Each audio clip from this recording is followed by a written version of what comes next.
Actually ಅದಕ್ಕೆ I don't think have to react ಅಂತ. ಯಾಕೆಂದರೆ ನೀವೇ ಬಹಳ ಚೆನ್ನಾಗಿ ಅದನ್ನು ಮಾತಾಡಿದ್ದಾರೆ. ಆ್ಯಂಡ್ ಬ್ರೇಕ್ ಅಂದರೆ ಜನನೇ ಅದಕ್ಕೆ ಬಹಳ ಚೆನ್ನಾಗಿ ಆನ್ಸರ್ ಮಾಡಿದ್ದಾರೆ. ನಾನು ನೋಡಿದೆ ಅದನ್ನು.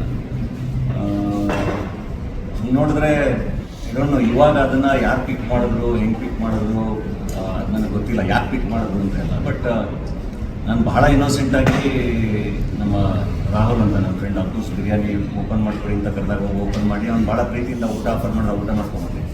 ಐ ಥಿಂಕ್ ಟಗರು ಸಿನಿಮಾ ಆದಮೇಲೆ ಟಗರಲ್ಲಿ ಭಾಳ ಫೇಮಸ್ ಡೈಲಾಗ್ ಅದು, ಬಿರಿಯಾನಿ ಎಷ್ಟು ಚೆನ್ನಾಗಿದೆ ಗೊತ್ತಾ. ಆ್ಯಂಡ್ ಪಾಪ್ಕಾರ್ನ್ ಮಂಗಿ ಟೈಗಲ್ಲಿ ನಾನು ಯಾರು ಗೊತ್ತಾ ಶಿವಮೊಗ್ಗ ಸ್ಪೆಷಲ್ ಬಿರಿಯಾನಿ ಅಂತ ಹೇಳ್ತೀನಿ. ಅದಾದಮೇಲೆ ಮೋಸ್ಟ್ಲಿ ನಾನೊಂದು 10-15 ಬಿರಿಯಾನಿ ಅಂಗಡಿಗಳು ನಾನೇ ಓಪನ್ ಮಾಡಿದ್ದೀನಿ. ಅಂದರೆ ಬಹಳ ಜನ ಅಭಿಮಾನಿಗಳು ಕರೆದು ಇನಾಗ್ರೇಟ್ ಮಾಡಿಸಿದ್ದಾರೆ, ಮೈಸೂರಲ್ಲಿ ಮಾಡಿಸಿದ್ದಾರೆ, ಬೆಂಗಳೂರಲ್ಲಿ ಮಾಡಿಸಿದ್ದಾರೆ. ಆ್ಯಂಡ್ ಗದಗಲ್ಲಿ ಓಪನ್ ಮಾಡಿ ನಮ್ಮದೇ ಅಭಿಮಾನಿಗಳು ಕೊಟ್ಟರು.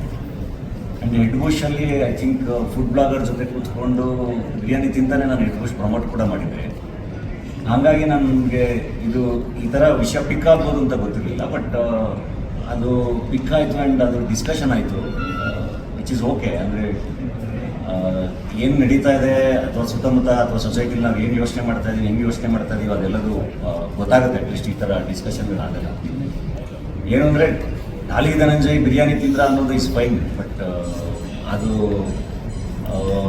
ಏನು ಲಿಂಗಾಯತರೆಲ್ಲರೂ ಬಿರಿಯಾನಿ ತಿಂತಾರ, ಮಾಂಸ ತಿಂತಾರ, ಅಲ್ಲಿಂದ ಬ್ರಾಹ್ಮಣರೆಲ್ಲರೂ ಮಾಂಸ ತಿಂತಾರ ಅಂತ ಸಮುದಾಯಗಳನ್ನೆಲ್ಲ ಹೇಳ್ಕೊಂಡು ಬಂದಿರೋದಿಲ್ಲ. ಅದು I think that was not needed ಅಂತ ಅನ್ನಿಸ್ತು.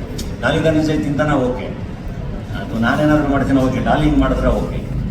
ಸೊ ಅದು ಐ ಥಿಂಕ್ ಅದನ್ನು ಫಸ್ಟು ಶುರು ಮಾಡಿದವ್ರ ಇಂಟೆನ್ಷನ್ಸ್ ಮೋಸ್ಟ್ಲಿ ಅದು ಒಂದಿಷ್ಟು ಜನ ಎತ್ಕೊಟ್ಟೋ ಇಂಟೆನ್ಷನ್ಸ್ ಇತ್ತು ಏನೋ. I don't know, but I am not affected. ಮೊದಲೆಲ್ಲ ನನಗೆ ಅದು ಭಾಳ ಎಫೆಕ್ಟ್ ಆಗೋದು. ಇವಾಗ ಐ ನೋ ಅಂದರೆ ನಾವು ಸರಿಗಿದ್ದಾಗ ಅದ್ರ ಬಗ್ಗೆ ತುಂಬ ತಲೆ ಕೆಡಿಸ್ಕೊಳ್ಳೋ ಅವಶ್ಯಕತೆ ಇಲ್ಲ ಅಂತ. ಸೊ ಹಂಗಾಗಿ ಆರಾಮಾಗಿದ್ದೆ. ಹಂಗೆ ನೋಡಿದ್ರೆ ಈಗ ನನ್ನ ಬಗ್ಗೆ ಕೇಳಬೇಕು ಅಂದರೆ ಐ ಬಿ ವೆರಿ ಓಪನ್. ನಾನು ಡಾಲಿ ಧನಂಜಯ್ ಏನೇನು ಮಾಡ್ತಾರೆ ಏನು ಮಾಡಲ್ಲ ಅಂತ ಕೇಳಿದ್ರೆ ದಟ್ಸ್ ಮೈ ನನ್ನ ಪರ್ಸ್ನಲ್ ಚಾಯ್ಸ್. ಅದು ನನ್ನ ಊಟ, ನನ್ನ ತಿಂಡಿ, ನನ್ನ ಚಟಗಳು ಎಲ್ಲ ಬೇರೆ ಯಾರಿಗೂ ತೊಂದರೆ ಕೊಡೋದಲ್ಲ. ಏನು ಮಾಡಿದ್ರು ತಪ್ಪಲ್ಲ ಅಂತ ನಂಬ್ತೀನಿ. ನನ್ನಿಂದ ಅದು ತಪ್ಪಾಗಿದೆ.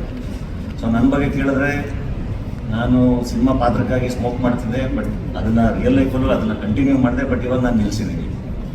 ಆ್ಯಂಡ್ ನಾನು ಇನ್ನರ್ ಡೇಸಲ್ಲಿ ಭಾಳ ಚೆನ್ನಾಗಿ ಪಾರ್ಟಿ ಮಾಡಿದ್ದೀನಿ. I was famous as beer boy. ನಾನು ಇವಾಗ ಅಕೇಶನ್ಲಾಗಿ ಮಾಡ್ತೀನಿ. ಹಂಗೆ ಅಂದ್ಬಿಟ್ಟು ನಾನು ಅದನ್ನು ಎಲ್ರಿಗೂ ಮಾಡಿ ಅಂತ ಹೇಳಲ್ಲ, ಅಥವಾ ಮಾಡಿದ್ರು ಹಿತಮಿತವಾಗಿ ಇರಲಿ ಅಂತಲೇ ಹೇಳಿದ್ದೀನಿ. ನನಗೆ ಯಾವುದೇ ಸ್ಪೀಚ್ ಅದು ಮೊನ್ನೆನೂ ನಾನು ಯಾವುದೋ ನಮ್ಮ ಮಿನಿಸ್ಟರ್ಸ್ ಎಲ್ಲ ಸೇರಿ ಸ್ಪೀಚಲ್ಲಿ ಏನು ಸೇರಿದ್ದಾಗ ಅದನ್ನೇ ಹೇಳಿದೆ. ಅಂದರೆ ಏನಾದರೂ ಮಾಡಿ ಹಿತಮಿತವಾಗಿ ಮಾಡಿ ಬದುಕು ಚೆನ್ನಾಗಿ ಕಟ್ಕೊಳ್ಳಿ ಅಂತಲೇ ಹೇಳೋದು. ಇನ್ನು ಫುಡ್ ಅಂತ ಬಂದರೆ ನನಗೆ ಭಾಳ ಫೇವ್ರೇಟ್ ಸೀ ಫುಡ್. ನಾನು ಅದನ್ನು ಕದ್ದು ಮುಚ್ಚಿ ಮಾಡೋಕ್ಕೆ ಅದು ಕ್ರೈಮ್ ಅಲ್ಲ. ಸೊ ನನಗಿಷ್ಟ ಅದಲ್ಲ.